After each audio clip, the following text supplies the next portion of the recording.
Got it. Okay. Welcome to this week's celebration of service for September the 6th. I'm Sally Gaskell, your immediate past president. And I'm very happy to be here pinch hitting for Alan Barker, who's out of town on business. I hope everyone had a wonderful Labor Day yesterday. And it's, of course, the traditional start of the fall season, fall colors, fall arts, fall everything. So last week, during his reflection, Bill Brown urged us to sit with someone new this week. So I'd like a show of hands. How many people are sitting with someone new? Dang, congrats. I have a feeling that's because we've got a lot of guests today and you're all welcome. How about those of you on Zoom? Did you sit with someone new in your breakout room? I hope so. I'm sure Joy was on top of that. Today, we have a reflection by Charlotte Sitlow. Charlotte, please wait for the mic. Okay, I'm going to talk today about persistence and imagining. I'm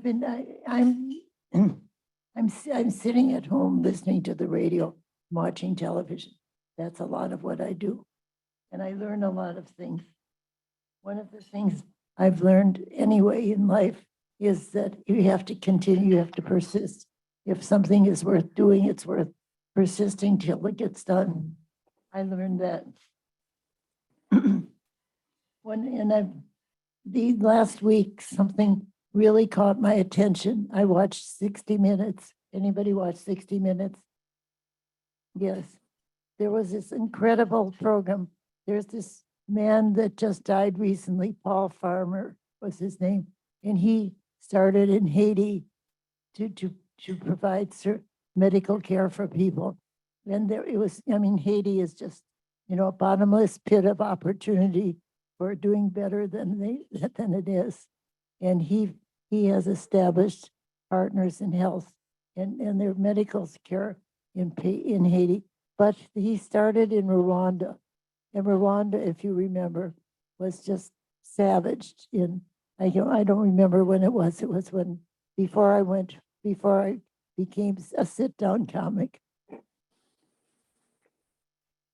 Anyway, but what's happened in Rwanda is just wonderful and reminded me of what's happening here in Bloomington, because we are tearing down buildings left and right.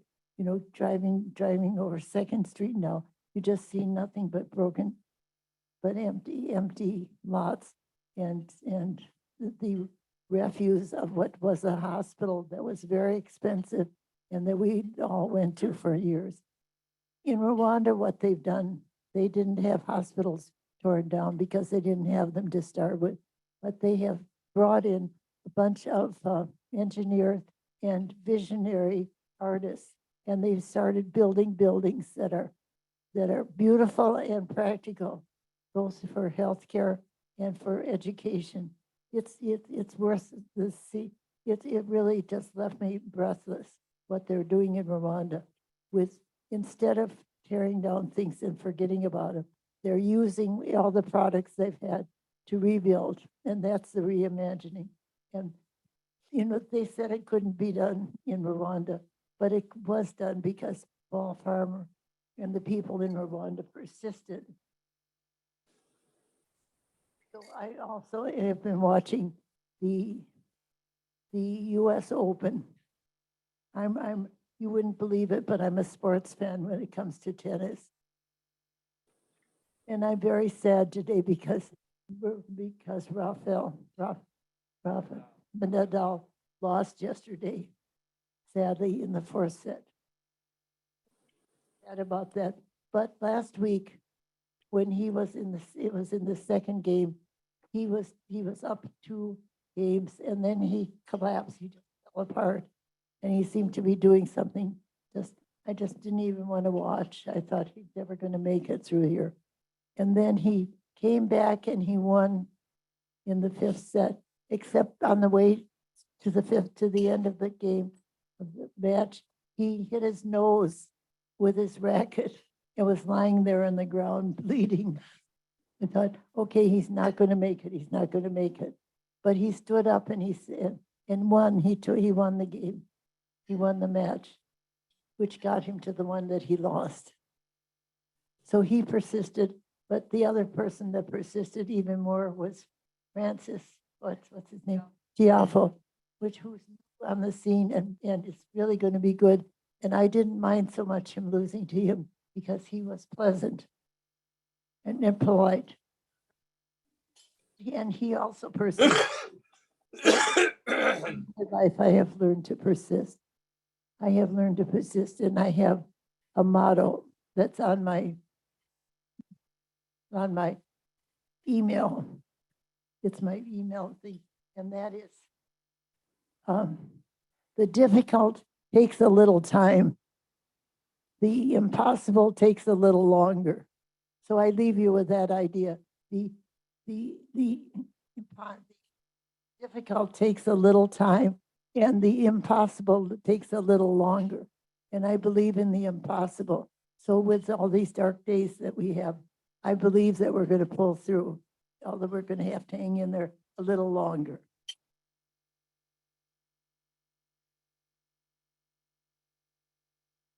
Thank you, Charlotte. Or as Susan B. Anthony always said, failure is impossible. But persistence and resilience, we've all learned from you, Charlotte. We have a ton of guests today in honor of our speaker, and I want to start by introducing one of Liz Mitchell's guests, Gladys Devane, who of course is no stranger to us, especially if you look on your table, those of us here in the Georgian room, you'll see her because we're honoring her on November the 4th.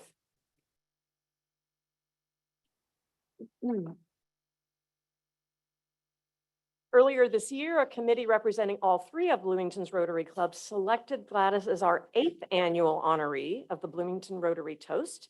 And all of you are invited to come together at Ivy Tech's Shreve Hall on Friday, November the 4th for a night of celebration and inspiration. In the coming weeks, we'll be hearing more about Gladys, who is a truly amazing woman. If you like, you can buy a copy of her book, which the Bloomington Rotary Book Club is reading this quarter. And you know, Gladys is here. I wish she'd sign your copy for you. There you go. So we're really looking forward to that. And with that, I will introduce our other guests. 2 other guests of Liz Mitchell, Jim Mitchell and David Gudaitis. Would you please stand?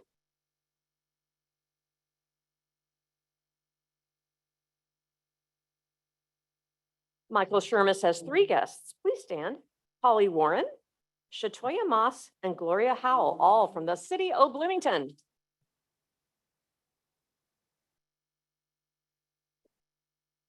Liz Vidal has a couple of guests, Ellen Kramer and Hannah Hirsch. Will you please stand?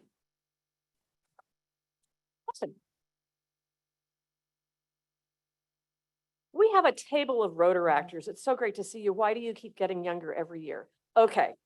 We have John Miller, who's the president of our Rotaract Club.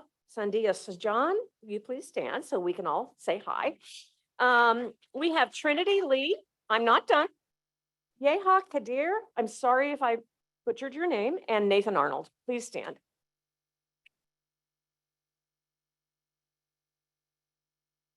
Rotaract is a service club that's part of Rotary International, and this is the Indiana University chapter. We have Ann Bright, guest of Jim Bright, and Emily Salzman, guest of Charlotte Zitlow. Will you please both stand?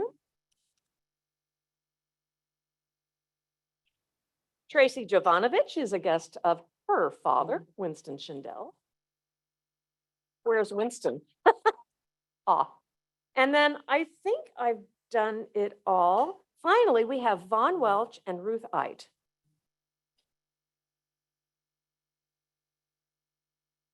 And Vaughn is a former chair of our community service committee for our district grant program. And also he has a big job, which is co-chair of Constellation Stage and Screen, Bloomington's newest arts organization with a $2.4 million budget. So pay him some respect. Okay. All right. Zoom Oh, guests. Joy has, thank you, Joy, for the reminder. Joy has guests. By the way, we got 34 people on Zoom today. So yeah. Yeah, talk about having a ton of guests on. In fact, we have more that are just coming on as we speak. And we have a contingent here in support and to hear our guest speaker, Liz Mitchell. And those include Nicole Bolden, Jennifer Crossley, Alan Backler, Beatrice Cork, and George Hanlon, and Bev Rogers. And I may be incorrect, but perhaps all these people are in here to hear Liz. But I do want to welcome back Stephanie von Hirschberg, who has spoken to our club, and she's a guest of Jim Bright. I also want to welcome Regina Moore and Guy Loffman, and my friend Phil Stafford, and Makube and Hattie, who just joined on. So we have a slew of guests today, and welcome to all of you. It's Awesome. Maquiba. Thank you for having me. Thank you for correcting. Thank you. We have a slew of birthdays also this week. Rotary birthdays. Marilyn Wood's birthday was yesterday, September 5th. Happy birthday, Marilyn. Jim Shea, September 6th. That's today. He's not here, is he? Huh. Oh, he's in Colorado. Okay, fine. Aaron Davis, past president, tomorrow, September 7th. It's a good day for past presidents because it's also John Dilt's birthday. Kate Cruikshank on September the 9th, and Jimmy Torrey, September 10th. Happy birthday to all of you.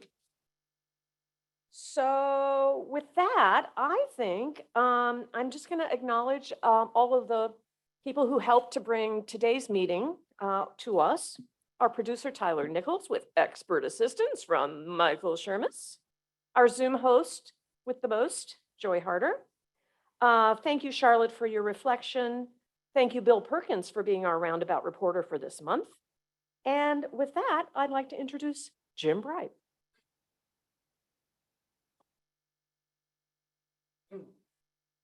Thank you so much, President Sally. It is indeed a pleasure and an honor to introduce a most popular speaker. I think this is the biggest crowd we've had since we had another history expert in Jim Madison. And and by the way, when I asked Jim, I said, who would be someone good to bring in who can talk about African-American history? He said, I can think of one person and none better. And that's our speaker today, Liz Mitchell. So Liz, it's such a treat to have you here. Liz and her husband, Jim Mitchell Jr., together have the largest private collection of African-American memorabilia in Indiana. And they use that collection to educate and stimulate conversations about race in America. This is a very special person here today. For 20 of her 35 years with the U.S. Postal Service, Liz answered Santa Claus letters year after year that filtered through the post office during Christmas.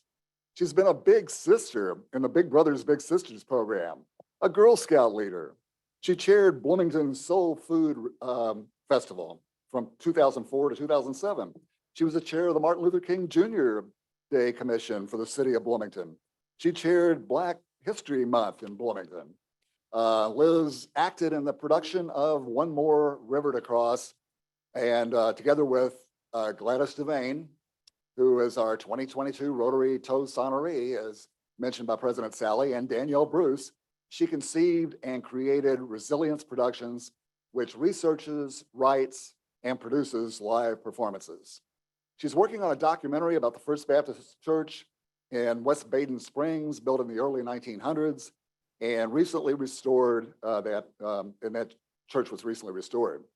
Her list of activities go on and on, but in the interest of time, please join me in a warm Rotary welcome for a very special speaker, Liz Mitchell. It's been too hard living. It's been too hard living, but I'm afraid to die. 'Cause I don't know what's up there beyond the sky. It's been a long time coming, but I know a change gonna come. Oh, yes it will.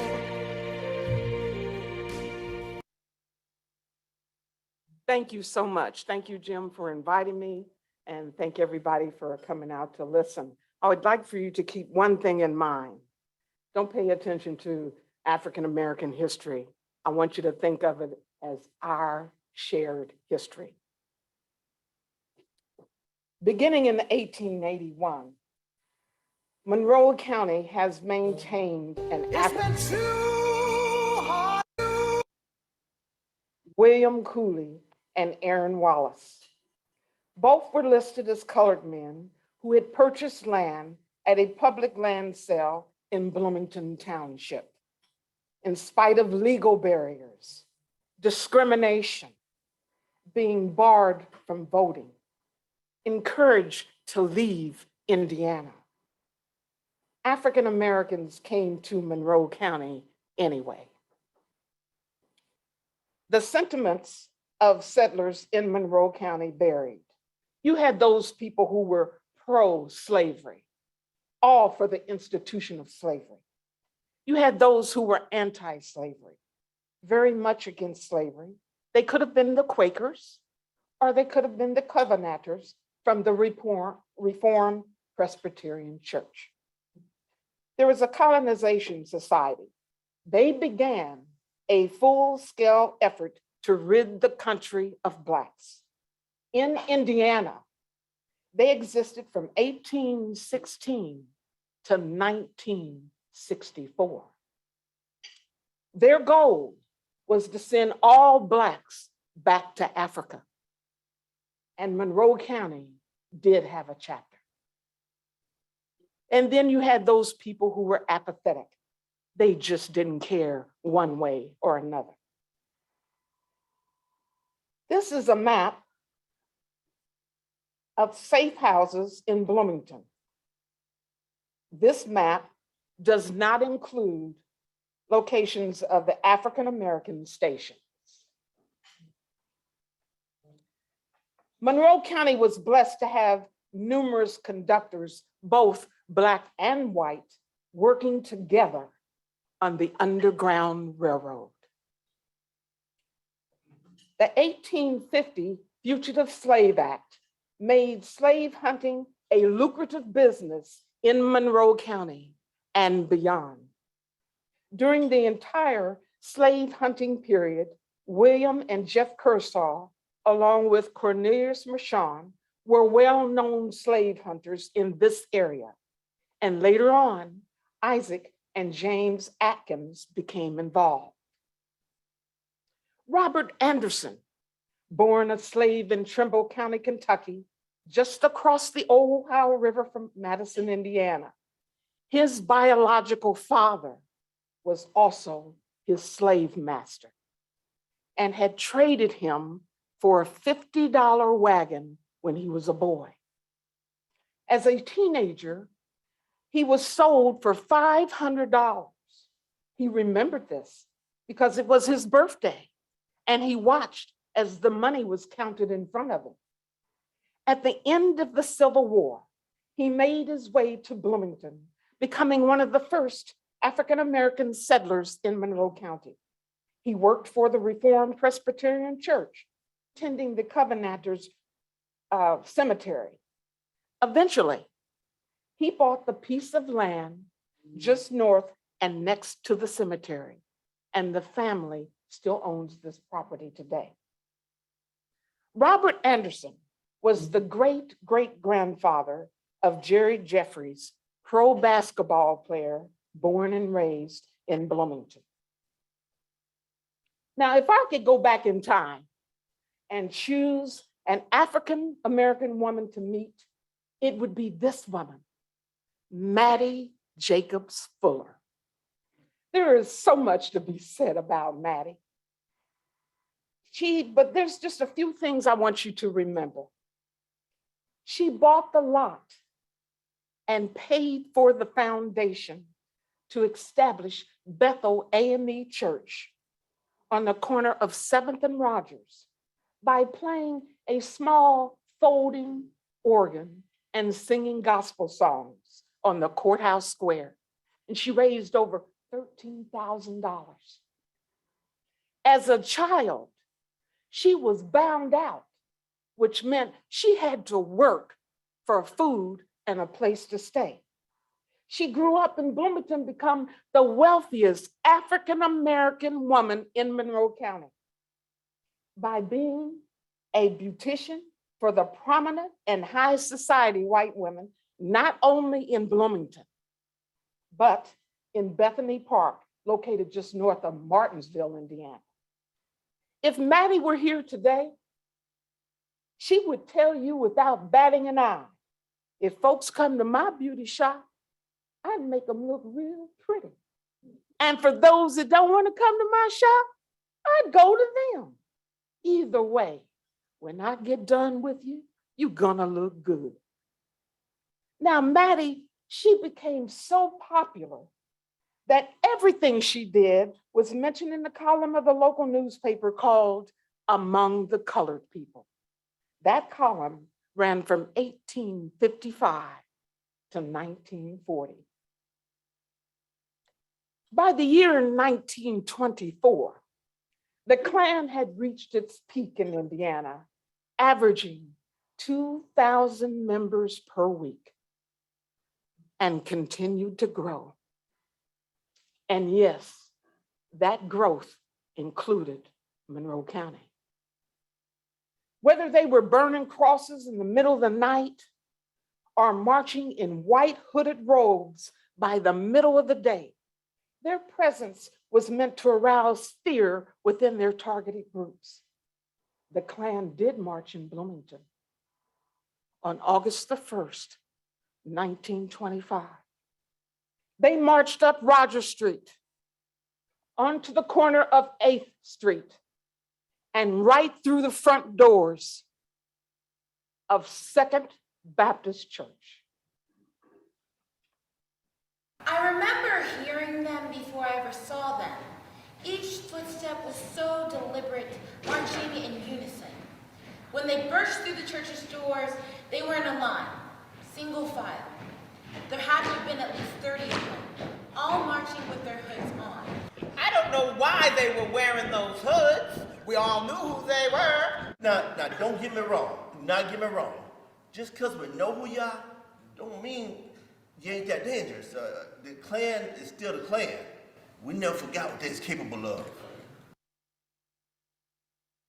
I remember Racial hearing- discrimination in Monroe County, just as it did in the rest of the country. Jim Crow segregation existed, especially in housing. I went into H&H Realty, located in town, and told him the house I saw that had his sign in the front yard. And he flat told me that I could not purchase that house. I couldn't even see it, let alone purchase it. And in fact, he said, I have absolutely nothing a colored person can buy. I went into Racism existed in employment. H&H. And it was pretty hard to find a job, and a decent job for blacks.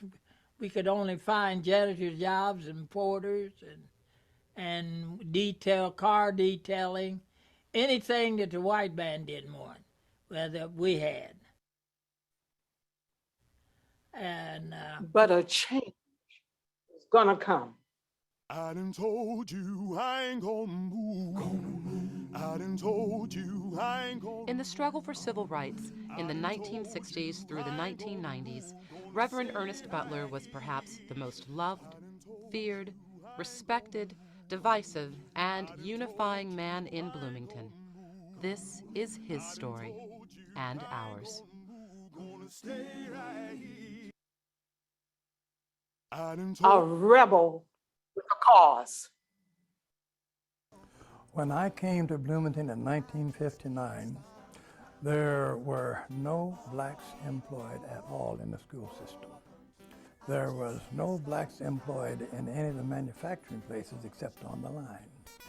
What I did, however, was I went to the First Methodist Church, the First Presbyterian Church, the First Christian Church, and the First Baptist Church, and the Unitarian Universalist Church, and got those characters and sat down and talked with them and told them they were responsible for the climate in Bloomington, and that something would have to be done to change the attitude and the atmosphere. The white community, and I think most of us, were happy with the humble African American who asked for their rights, and so we could feel very good about helping them get them. Ernie wasn't asking us for help to get his rights; he was demanding it, and demanding them very vocally. Breaking the When I color came to barrier. Bloomington in 1959, Hopkins, first African-American hired in 1965 as a fireman. He was not spoken to. Other firemen would not eat with him. They would not sleep in the same bed he had slept in during the sleeping rotation. He received death threats. His wife received threatening phone calls that their house would be burnt down. A noose was found in his locker at work. Yet he persevered and stayed until he retired in 1992. As for me, my very first day at the post office, I was greeted with words that I will not repeat today. For 1 year, I had endured extreme acts of racism from a few men who had served in the military for the United States of America. It is important to remember that at this time, when the hiring of African Americans began, most employers only hired one African American. And that one had to be easily identified as Black. Because you see, we come in all shapes, from eggplant to eggshell in skin color, and from dark hair to blonde hair, and from dark brown eyes to blue or green eyes. Thus, those of us who were hired, we called ourselves the onesies. However, I was an exception because when I hired in at the post office, there were 2 Black men before me, but I was the first Black woman and the only Black woman for 35 years. So I guess I was a onesie longer than anyone else here in Bloomington. Now, Jim Crow in Bloomington is covert. So signs like these were not displayed in storefront windows like they would have been in Mississippi. Yeah, we knew where we couldn't go at. You couldn't go to Woolworths and set up at the front to eat. They wouldn't serve you. And it was embarrassing, to be embarrassed. And I heard the N-word many a time. I did. Yeah, as I told my kids, they didn't. We found a way to have, and that was the B.J. Pollard Lodge, nicknamed the Hole. I have fond memories of the Hole. It was a place for dancing, singing, slapping cards, food, friends, and for me, I could get a reprieve from racism from work. Let my guard down and relax.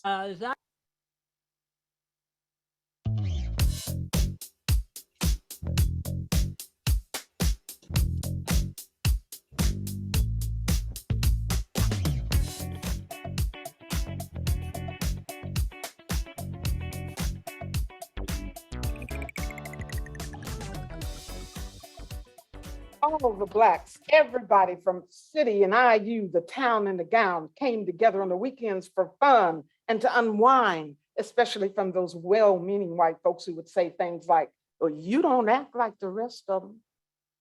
Holiday parties where everybody came dressed up. The Hole had the best soul food, where you can get fried chicken, fried fish, chitlins, cold slaw, candied yams, black-eyed peas, potato salad, and desserts like lemon pound cakes, peach cobblers, and banana puddings. And like I mentioned, holiday parties, everyone came dressed up, the place would be packed. And it seemed like back then, everybody had a cigarette dangling from their lips. I miss the whole. I miss the sounds of the soul music intermingled with the laughter and the teasing that goes along with a rousing game of cards. A lot of memories for the whole.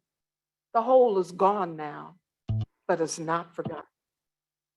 You probably wonder how we got through those days. Well, it was the churches, the pillars of the community. It could have been Second Baptist Church, or it could have been Bethel AME Church.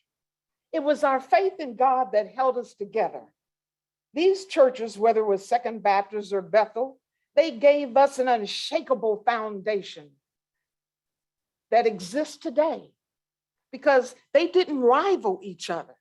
They coexisted and assisted each other, starting back in 1870 for Bethel and 1872 for Second Baptist. I call them the crown jewels of Bloomington. Now, if I could go back in time and pick one African-American man, it would be this man, Dr. Ezra Alexander. Because while a student at Indiana University, he was forced with the challenge of learning while sitting out in the hallway, rather than being allowed to sit in the classroom. But that didn't prevent him from earning his degrees. He was tenacious. He was steadfast. He was courageous because he earned his Bachelor of Arts degree by 1917. And he earned his MD by 1919. He practiced medicine for nearly 50 years. He served in the Army Medical Corps during World War I, and he served as a medical examiner during World War II. Dr. Ezra Alexander, he's my hero. Can you make somebody like you? But you know, you can't make a person like you. I mean, if they don't like you, they don't like you, you know. But if you don't like me, have a reason to don't like me. One thing, not because I'm black, you know. I resent that. If I've done something to you, killed somebody in your family, or done something that is out of the order, then it gives you a reason maybe. But they say all blacks are alike. We're not. We're not. We're different, all of us. We have come a long way. I moved to this community in 1979. I've seen many changes, some good and some not so good. But we are all continuing to look at where we were and now where we need to go. By working together, we are building a more desirable community, a community that is welcoming and inclusive, a community that recognizes the value of diversity. And I'll rise up, I'll rise like the day, I'll rise up, I'll rise unafraid, I'll rise up, and I'll do it 1,000 times again. And I'll rise up, high like the waves, I'll rise up, in spite of the ache, I'll rise up, and I'll do it 1,000 times again for you, for you, What's I am hoping that the city of Bloomington will honor Mr. James Snooky Hopkins by naming a fire station after him because he endured unspeakable acts of rejection and persecution to pave the way for others. It would also be nice to honor Maddie Jacobs Fuller, Reverend Marvin Chandler, and George Shively by at least naming streets after them. Thank you. I'm ready for any questions that you have.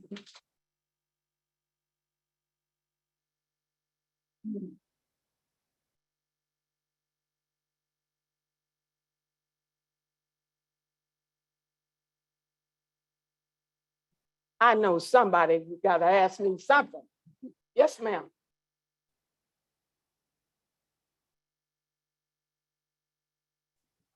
Well, thank you. I found that quite inspiring. And I appreciate all the words you have of positivity and things moving forward.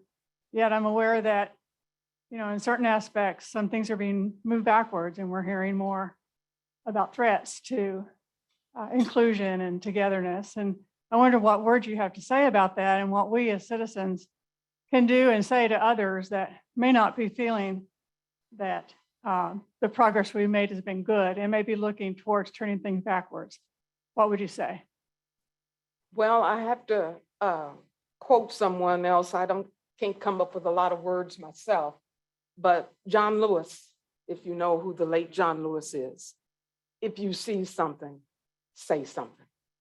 So people will get upset if I'm upset, and they would say, yeah, I expect that from you. But if you were to say something, or you were to say something, that might have an effect. So you have to stand up if you're seeing something done wrong. And there's plenty of things. We still have a long way to go, even though we've made progress. This week, I was unaware of just how bad things can be from some of our elected officials. Some of the onesies. We still have onesies. And think about what they're going through. It's no different for them than it was for me. And I was surprised by that and upset to think people my age went through things so that the generation coming up now wouldn't have to go through that. But they are. Something's wrong with that picture.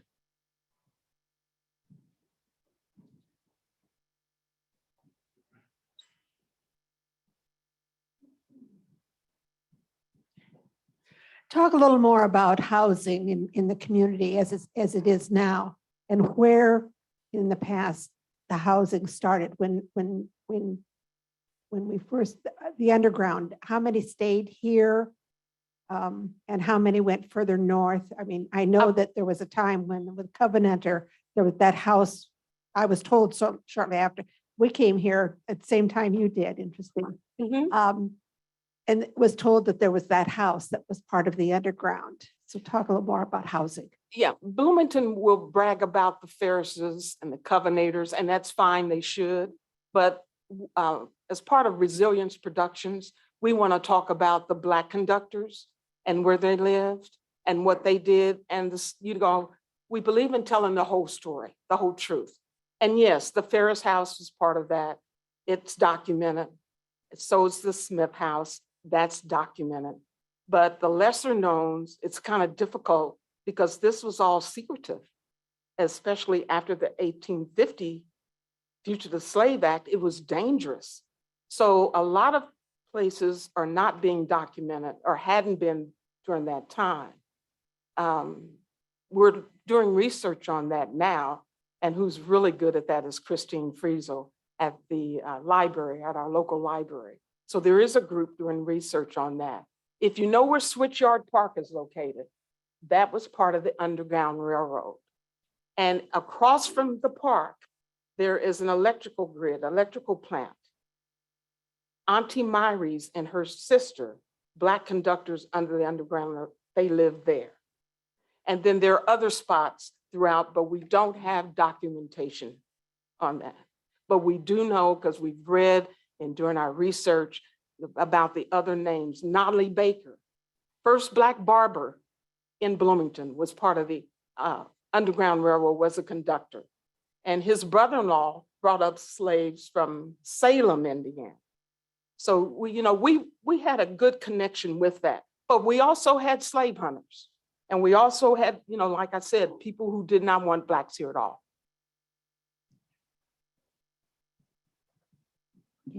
I was happy to see the Jordan Avenue become Eagleson if it had to change. Yes. But what I really regret is nobody has mentioned Tobias Eagleson in that. I know she was a daughter-in-law, but she was a major force when I was involved initially in politics. She was the go-to person of wisdom on 11th Street. You mentioned, did you know Tobias? No, I did not. I didn't know Elizabeth Bridgewaters either. I didn't come to 79. Liz, I'm from Norfolk, Virginia, and I think it was 1956 when the schools were integrated there. Yes, ma'am. And the parents actually, I still remember pictures of parents shaking the school buses. And the schools were closed for a whole semester. My dad's job transferred us and we left the area. But when I returned my senior year of high school, there were classmates who were a semester behind. Could you say something about integration of the schools here in Monroe County, and were there issues around that? I wasn't here. I was raised in Indianapolis and I know about integration there. But here, from what I have read and talked to people who lived through it, the high school was always integrated. There was a law passed that small towns such as Bloomington, if you didn't have enough to warrant building a high school, they were allowed to go to an integrated school. But the elementary schools were always segregated here. And starting with the colored school and then on with Banneker. There's a question online. Martha Foster. Unmute yourself. Okay, yes, hi. Liz, what a terrific presentation. Nothing more than I would expect from you, of course, but I wish you'd say a little bit more about the contribution that you and Gladys Devane and Danielle Bruce have made with Resilience Productions and just promoting, I think, public education about Black history in Bloomington. So give us a little, what's coming up with Resilience? Well, as COVID shut us down, we were just about trying to take our productions on the road at that time. We have since this year, we put 2 plays on stage at Monroe County History Center. And what we're about is just telling the truth, telling the stories of the African-American experience and culture in Monroe County and beyond. And so we formed in 2015, thanks to Gladys Devane. She came to me and she said, well, you know a lot of stories and I know how to write. Let's put our heads together and let's put a play on stage for the state's bicentennial. And we did. And then 2 years later, Monroe County had a bicentennial. So we put another play on stage and we've been on a roll ever since. And that's what we do. So remember that name, Resilience Productions. We have a website and Facebook page, so you can check it out to see what we're doing. I think the next thing we're going to do is go to Pendleton. So this will be our 3rd trip. Soon we will be going to Pendleton, and we try to do things to pay back to not only our community, but anywhere else that asks us to come, we go. Hi, thanks.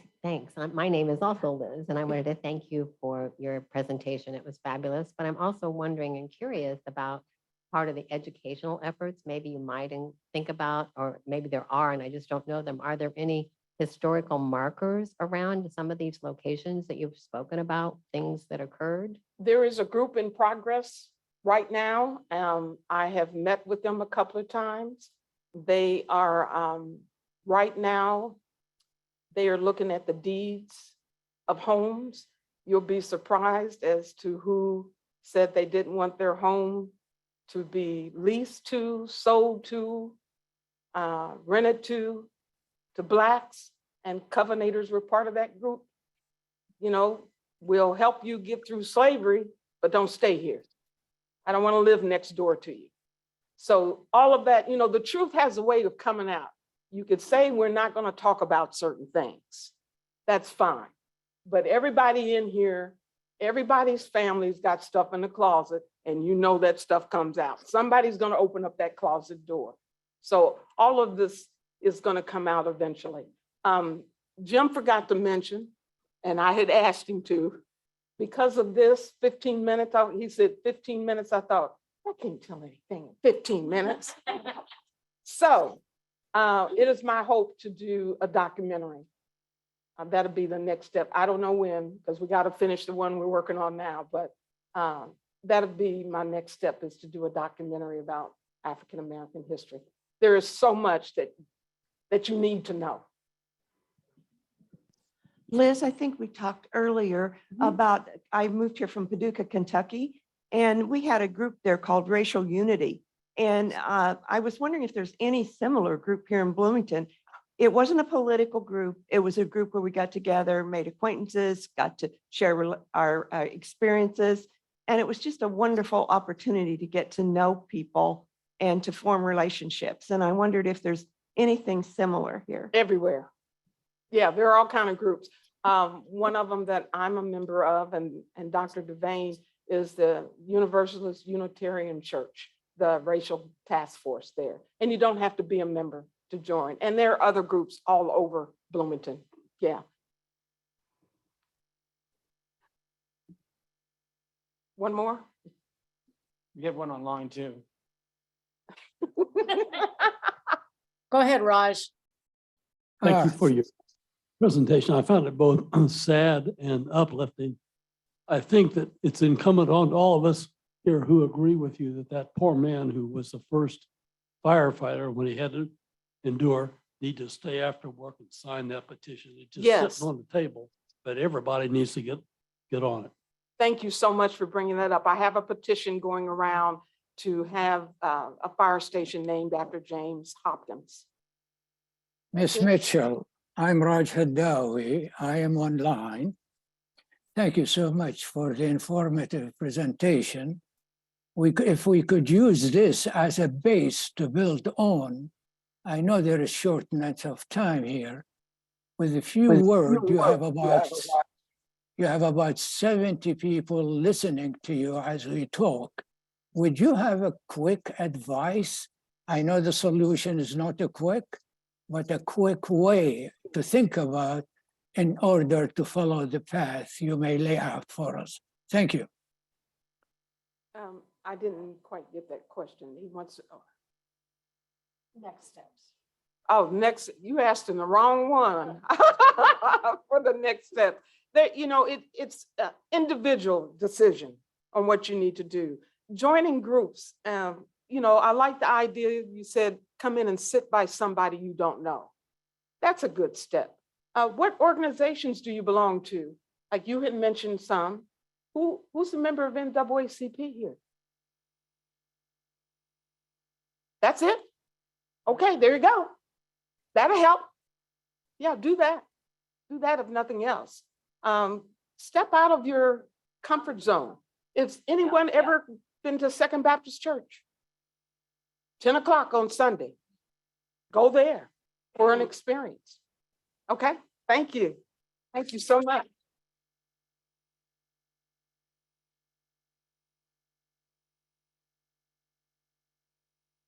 Liz, thank you so much. In honor of your presentation, we'll be making a contribution to New Hope for Families, an emergency housing solution in Monroe County, as we all know, that keeps families together. And thank you so much for enlightening, educating, and inspiring all of us. And there's a lot more than 70 people here. So there you go. Next week's meeting will be back here in the Georgian Room and online. Our guest speaker will be Rotary Global Grant Scholar, Cameron Davidson, who will talk about his experiences last year in Spain, where he studied for a master's degree in global and international studies from the University of Salamanca. And with that, let us have the four-way test +1. It's on your table and on the screen. Please stand and join with me. Of the things we think, say, or do, first, is it the truth? Second, fair to all concerned. Third, will it build goodwill and better friendships? Fourth, will it be beneficial to all concerned? And Fifth, is it fun? you.